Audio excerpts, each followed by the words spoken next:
Abi, kenapa sih Allah menciptakan hutan? Apa sih gunanya untuk manusia? Nah, jadi Oji bisa mengandaikan bahwa hutan tuh sama kayak jamaah manusia. Kalau seandainya pohon itu sendirian, sama kayak manusia sendirian, dia pasti menderita. Maka secara alami itu pasti pohon akan bareng-barengan, Ji. Nah, kalau misalnya pohon itu bareng-barengan, itu kayak manusia yang berjamaah. Jadi dia bisa lebih saling membantu, dia bisa menghasilkan sesuatu yang baik bersama-sama. Nah, kayak hutan ini kalau misalnya pohon-pohonnya banyak, dia bisa menghasilkan iklim mikro, dia bisa menampung air buat manusia, menghasilkan pangan buat manusia, lalu kemudian menghasilkan oksigen, menghasilkan udara buat manusia yang bagus, dan juga banyak banget kegunaan hutan bagi manusia.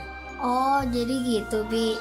Jadi kalau ada orang yang merusak hutan, sama aja dia merusak dirinya sendiri, Ji.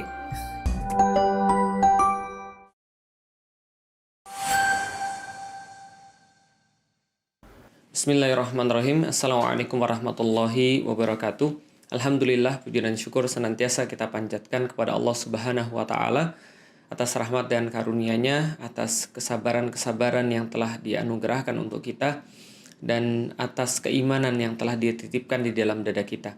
Salat dan salam semoga tercurah dan terlimpahkan kepada baginda Nabi besar Muhammad Sallallahu Alaihi Wasallam, manusia mulia yang telah mencontohkan segala macam kebaikan-kebaikan yang bisa kita tiru. Baik kebaikan itu adalah apapun yang keluar daripada lisan kita, ataupun kebaikan itu apapun yang bisa kita perbuat dengan amal-amal kita.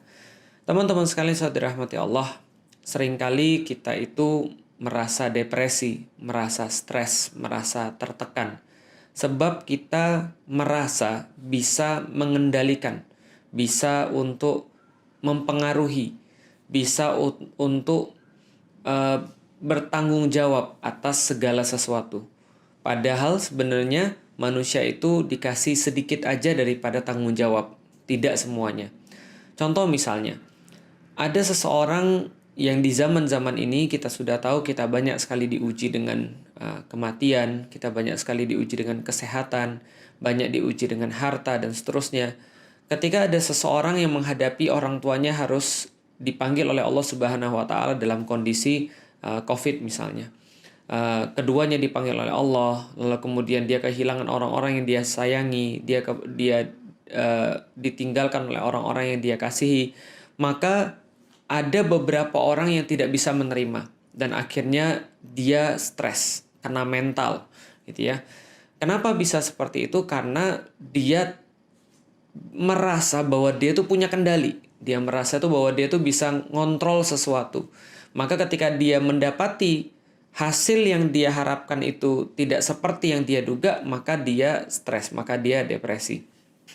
Nah, padahal sebenarnya teman-teman sekalian, dikit banget yang Allah itu minta kita untuk lakukan. Dan hampir sebagian besar yang terjadi itu sebenarnya bukan kita yang dimintai pertanggungjawaban. Makanya Islam itu sederhana. Islam itu minta kita untuk serius, bersungguh-sungguh dalam perkara-perkara yang Allah kasih ke kita untuk ditanggungjawabin. Lalu kemudian dalam perkara-perkara yang kita nggak tanggung jawab, ya kita berserah kepada Allah. Itulah arti daripada Islam. Islam itu adalah agama yang berserah. Muslim itu berarti orang yang menyerahkan, pasrah. Tapi pasrah itu bukan berarti ya seperti yang kita kenal selama ini, tidak melakukan apapun, itu bukan pasrah. Nanti coba kita akan perdalam dan coba kita akan luaskan bahasanya. Jadi gini teman-teman sekalian, ada satu kisah di dalam Al-Quran yang bisa kita jadikan sebagai satu pedoman misalnya. Suatu waktu Rasulullah Shallallahu Alaihi Wasallam itu mendapati Abu Thalib, pamannya sedang sakaratul maut, dan kita sudah tahu pamannya ini adalah salah seorang yang sangat dicintai oleh Rasulullah Shallallahu Alaihi Wasallam. Kenapa? Karena pamannya lah yang memberikan perlindungan, memberikan jaminan, memberikan bahkan harta, bahkan apapun yang diperlukan oleh Nabi Muhammad ketika berdakwah. Salah satu pelindung Rasulullah ketika menjalankan dakwah Islam adalah pamannya Abu Thalib. Tapi sayangnya pamannya ini sekarat, tidak dalam keadaan Islam. Maka Rasulullah Shallallahu Alaihi Wasallam pergi lalu meyakinkan pamannya untuk terakhir kali dan benar-benar berharap bahwasanya pamannya akan masuk kepada Islam. Tapi apa yang terjadi? Pamannya Abu Thalib wafat dalam keadaan bukan muslim. Maka kebayanglah seperti apa sedihnya Rasulullah Shallallahu Alaihi Wasallam. Para penulis sejarah menggambarkan ini sebagai amul huzn, sebagai salah satu yang menyebabkan kenapa tahun itu disebut dengan tahun kesedihan. Karena Rasulullah kehilangan Abu Thalib dalam keadaan tidak beriman. Kalau seandainya kita nggak usah berpikir bagaimana Rasulullah yang benar-benar mendapatkan segala sesuatu yang spesial daripada pamannya Abu Thalib. Kita aja misalnya, kalau kita mengandai-andai kita berada di posisi Rasulullah SAW, mungkin kita berpikir, padahal kan saya kan pengen banget orang ini masuk Islam. Saya kan sangat-sangat menginginkan orang ini masuk Islam. Saya berharap banget orang ini masuk Islam. Kok ya Allah nggak memberikan kesempatan pada orang ini untuk masuk Islam? Itu kalau kita. Tentunya kalau Rasulullah nggak sampai kayak gitu. Kok bisa sih yang lain itu mendapatkan hidayah, mendapatkan kebaikan? Kok yang ini nggak dapat sih? Padahal kita kan pengen banget, dia kan deket banget sama saya. Maka kalau seandainya kita aja kondisinya mungkin kayak begitu, bayangkan kesedihan Rasulullah Shallallahu Alaihi Wasallam ketika mendapati pamannya itu tidak sesuai dengan harapannya. Makanya Allah kemudian menurunkan satu ayat yang merupakan ayat penghibur kepada Rasulullah, sekaligus ayat untuk mengingatkan Rasulullah Shallallahu Alaihi Wasallam. Maka Allah berfirman, Innaka la tahdi man ahbabta, walakinnallaha yahdi man yasha, wa huwa a'lamu bil muhtadin. Wahai Muhammad, kamu tidak menunjuki seseorang. Wahai Muhammad, hidayah itu bukan di tanganmu. Kamu nggak bisa ngasih hidayah kepada orang. Itu adalah pertama yang Allah sampaikan kepada Rasulullah Sallallahu Alaihi Wasallam.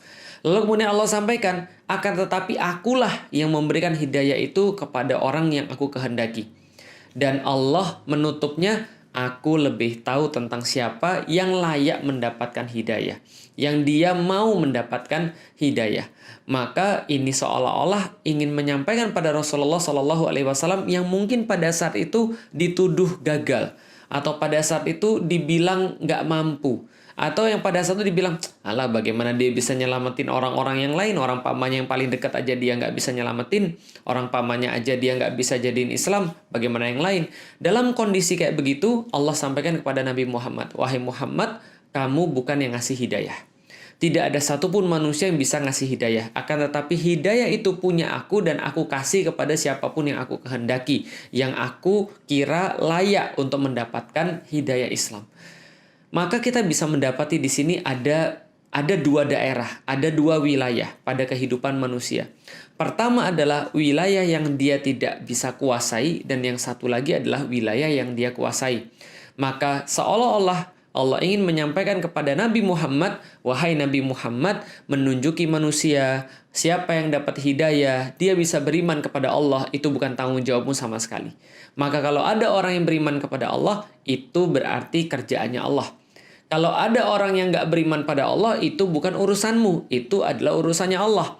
Kenapa? Karena above pay grade kalau zaman sekarang, above your pay grade, bahwa memberikan keimanan itu di luar daripada kerjaan kita. Kita nggak dibayar untuk itu. Kita dibayar untuk melakukan usaha-usaha dakwah. Kita dibayar dalam tanda kutip oleh Allah untuk melakukan maksimalisasi dakwah Islam. Semaksimal mungkin, berusaha sebisa mungkin. Tapi siapapun yang dapat hidayah itu bukan urusan manusia lagi, termasuk Rasulullah Muhammad. Lalu Allah menegaskan, itu urusan saya. Maka kamu nggak usah mikirin, kamu nggak usah sedih, kamu nggak perlu terlalu banyak untuk masukin dalam hati. Kenapa? Karena itu bukan urusan kamu, itu urusan saya. Dalam perkara-perkara juga sama. Kadang contoh misalnya, itu kalau Rasulullah, bagaimana Allah mengajari Rasulullah dan tentunya mengajari kita sebagai umatnya Rasulullah Sallallahu Alaihi Wasallam. Bagaimana misalnya kalau kita menemukan orang yang sakit? Apakah itu adalah orang yang kita kasihi, apakah itu adalah orang yang kita cintai, atau orang yang penting dalam kehidupan kita. Kemudian tentu dong kita menginginkan dia sembuh. Kita doain, kita usahakan perawatan yang terbaik, kita semangatin dia, kita motivasi dia, kita berikan obat-obatan yang paling hebat yang mampu kita beli. Pokoknya semua usaha-usaha yang terbaik. Tapi setelah usaha itu, ternyata toh Allah pengen mengambil dia. Ternyata toh Allah lebih sayang sama dia dan meminta dia berpulang pada Allah Subhanahu wa Ta'ala. Maka apa yang kita lakukan? Yang kita lakukan hanyalah bisa berkata inna lillahi wa inna ilaihi roji'un. Sedih, iya. Tapi kesedihan itu tidak sampai untuk dalam tanda kutip justru kita melakukan hal-hal yang tidak produktif. Seperti bertanya, kenapa Allah mengambil? Kenapa Allah kemudian tetap menjadikan dia nggak bisa sembuh? Kenapa dia harus mati? Kenapa nggak yang lain? Kita nggak melakukan hal-hal yang nggak produktif kayak gini. Kenapa? Itu bukan urusan kamu. Nyawa manusia itu bukan urusan kamu. Ajal itu bukan urusan kamu. Itu urusannya Allah. Jadi kamu nggak perlu merasa bersalah tentang itu. Tugasmu itu sudah kamu lakukan, sedangkan itu adalah above your pay grade. Itu di luar daripada apa yang Allah sampaikan dan Allah wajibkan kepada kita. Sama seperti juga ketika kita mencari rezeki. Kita mencari rezeki susah-susah, kita punya anak banyak. Tiba-tiba sudah membuat plan dengan sempurna, bisnis plan dengan baik. Kita lakukan segala sesuatu yang diperlukan. Tiba-tiba ada lockdown. Tiba-tiba ada pembatasan. Sehingga kita nggak bisa buka toko, sehingga kita nggak bisa melakukan bisnis kita, sehingga bisnis kita harus tertunda. Lalu kemudian kita stres. Lalu anak saya harus makan apa? Istri saya harus makan apa? Kalau nggak bisa makan, nggak bisa hidup. Itu di luar bayaranmu, above your pay grade. Yang ngasih makan itu Allah, yang ngasih rezeki itu Allah. Maka itu semua nggak perlu dalam tanda kutip dipikirkan. Nggak perlu kita risau, nggak perlu kita gontai, nggak perlu kita merasa khawatir. Kenapa? Itu urusannya Allah. Urusan kita adalah melakukan segala sesuatu yang terbaik. Biarkan, kasih Allah urusan Allah. Jangan ngurusin urusannya Allah. Sama kayak juga dakwah. Dakwah kita itu urusan kita apa? Mengusahakan dakwah yang terbaik, mencari perantara yang paling bagus, berbicara dengan yang paling fasih, mencari dalil yang paling cocok, lalu kemudian memberikan memberikan dakwah sesuai dengan kehendak atau sesuai dengan akal manusia, lalu berusaha untuk sebaik-baiknya mengantarkan dakwah. Itu urusan kita. Mengenai orangnya senang atau tidak dengan dakwah kita, apakah kita dimaki setelahnya, atau kita dihina setelahnya, ataukah ada orang yang tepuk tangan lalu kemudian memuji, wah keren banget dakwanya. Itu bukan urusan kita lagi. Itu sudah urusannya Allah. Makanya enak banget kalau kita sudah memahami hal ini. Memahami bahwa ada urusannya Allah dan ada urusannya kita. Dan kita nggak nyampurin urusannya Allah karena kita sudah sibuk dan kita sudah benar-benar mencoba untuk memaksimalkan urusan kita. Makanya dalam panah itu ada ungkapan begini. Menarik panah itu adalah urusan kita. Menarik panah adalah usahanya manusia. Setelah kita melepas panah itu, kita sudah lepas, maka itu sudah takdirnya Allah. Jadi ikhtiar itu cuma pada menarik saja sampai titik itu. Jadi memegang panahnya itu ikhtiar, mencari soft yang terbaik itu ikhtiar, memasang vanes yang paling bagus itu ikhtiar, memasang poin itu ikhtiar, memilih busur yang benar itu ikhtiar, mempelajari cara menarik, cara berdiri, cara teknik-teknik memanah dan segala macam itu ikhtiar. Tapi setelah kita tarik, lalu kemudian kita lepas panahnya itu, maka setelah kita lepas, maka itu sudah takdirnya Allah Subhanahu wa taala. Maka orang-orang yang memanah itu diajari dari awal. Kalau tepat, maka Allah yang harus dipuji. Kalau tidak tepat, maka jangan untuk menghina orang yang nggak tepat atau menghina atau mencela lemparan kita yang nggak tepat. Jangan beralasan. Kalau tepat, alhamdulillah. Kalau tidak tepat, ya sudah alhamdulillah ala kulli hal. Artinya adalah apa? Kita memahami betul titik kita itu sampai di mana, bisa berusaha. Tapi kan sulit untuk membedakan mana yang bisa kita usahakan, mana yang tidak bisa kita usahakan. Iya, memang sulit.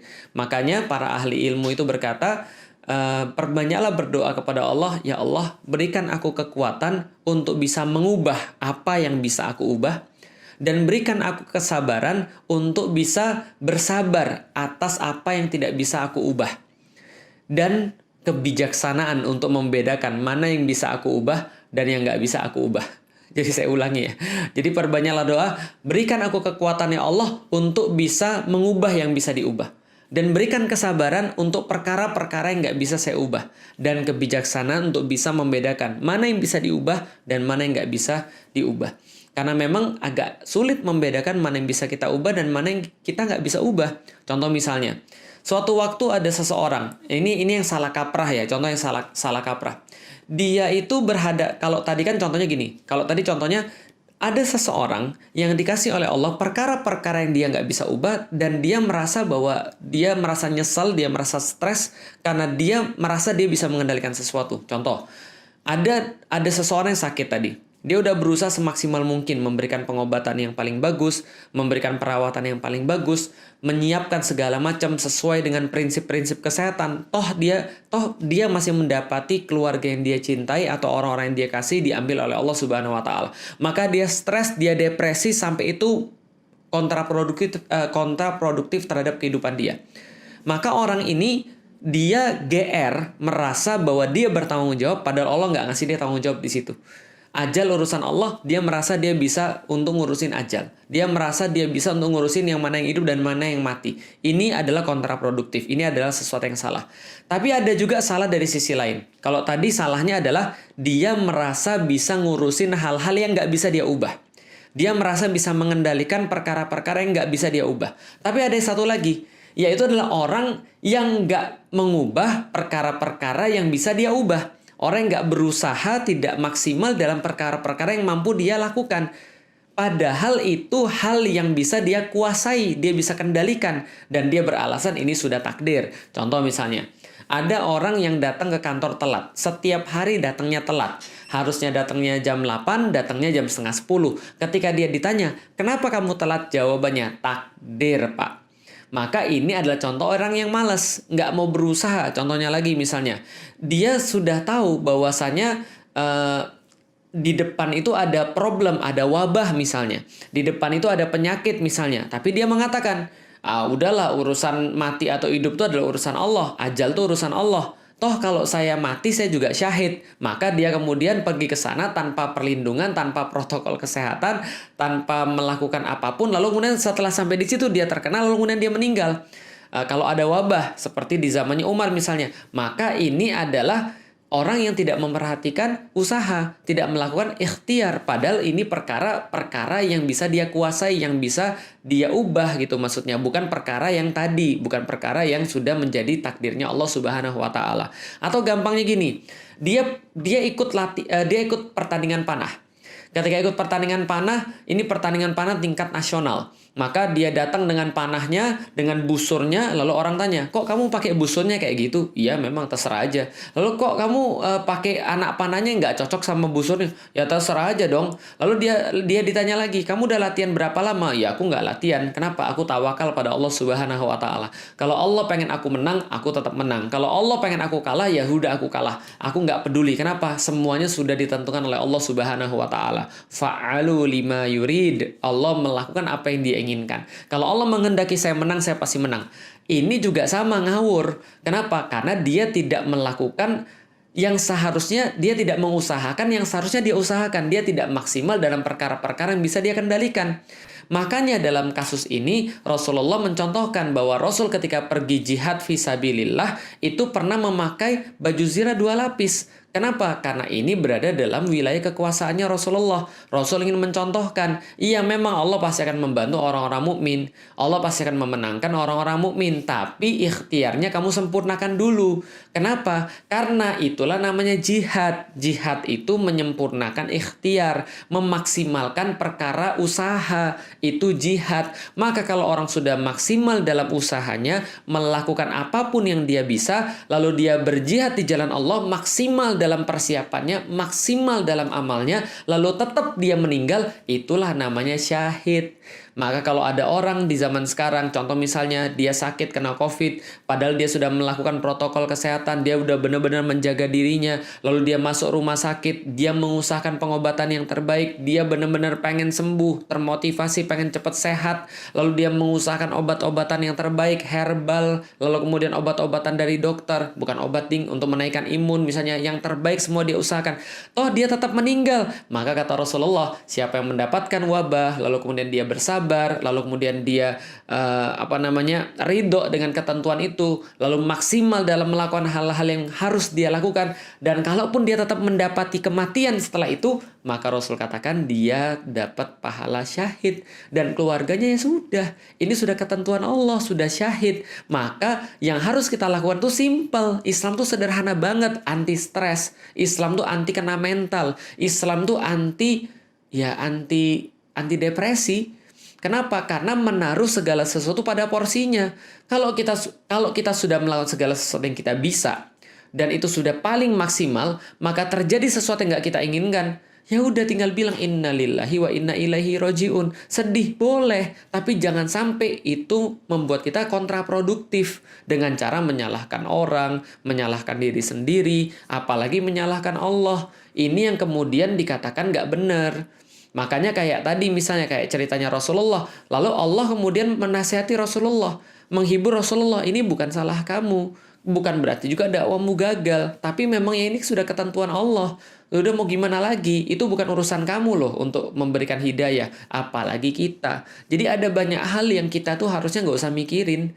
Dan kita itu jadi stres karena kita mikirin perkara-perkara yang harusnya kita nggak mikirin. Kenapa harusnya nggak kita mikirin? Karena Allah tahu kita nggak bisa berbuat apapun. Jadi apa yang kita harus lakukan? Bermaksimal, bersibuk, lalu kemudian berusaha sebisa mungkin dalam perkara-perkara yang kita bisa kuasai.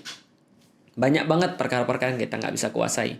Makanya, mungkin sebagian besar stres kita itu adalah ketika kita itu merasa bisa mengendalikan segala sesuatu. Merasa bisa mengendalikan anak. Merasa berpengaruh pada anak.